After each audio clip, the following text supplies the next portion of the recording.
We're back and exploring the next rule in Saul Alinsky's Rules for Radicals. Rule number 6 is, a good tactic is one that your people enjoy. Well, our president and his people love to organize. I mean, I bet our president has the best looking sock drawer in the country. That's community organizing. Oh, community organizing. Well, we can do that too. Let's look at 3 organizations the president has been dealing a lot with lately. First on the list is Acorn. Now, Acorn states that they're nonpartisan, but even the president of Acorn says that he can't remember the last time they supported a conservative instead of a liberal.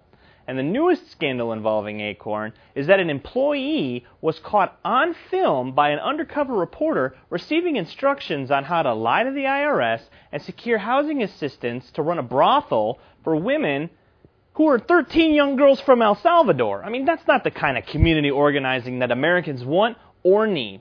But our representatives have authorized $2 billion in stimulus money to go to Acorn, on top of all the rest of the money they've received from the government over the years. Acorn has had cases in over 14 states involving employees conducting voter registration fraud, including the registering of deceased people and cartoon characters. They even registered the entire Dallas Cowboys football team in another state. And guess what? On top of all of this, Acorn is now going to participate in the 2010 census. I wonder how many kids Mickey and Minnie Mouse are going to have by then. Next up, Organizing for America. They are the personal community organizing arm of President Obama. It was founded to help get him elected, and now it pretty much exists to listen to his every will. It's composed of 13 million members, all on standby for the president. This group sent out an email, which was later recalled and the website containing it removed, asking supporters to call their senators on 9/11 and demand health care reform. The email said, all 50 states are coordinating in this as we fight back against our own right-wing domestic terrorists who are subverting the American democratic process.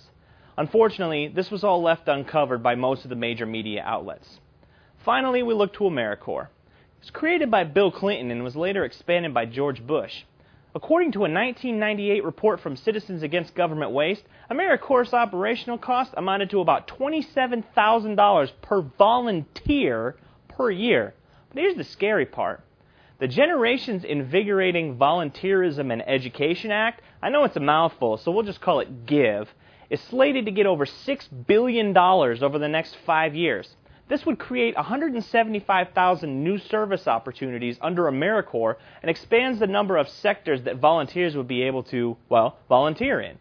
The scary part of this bill is it creates a Congressional Commission on Civic Service, which is a bipartisan commission tasked with exploring whether a workable, fair, and reasonable mandatory service requirement for all able young people could be developed.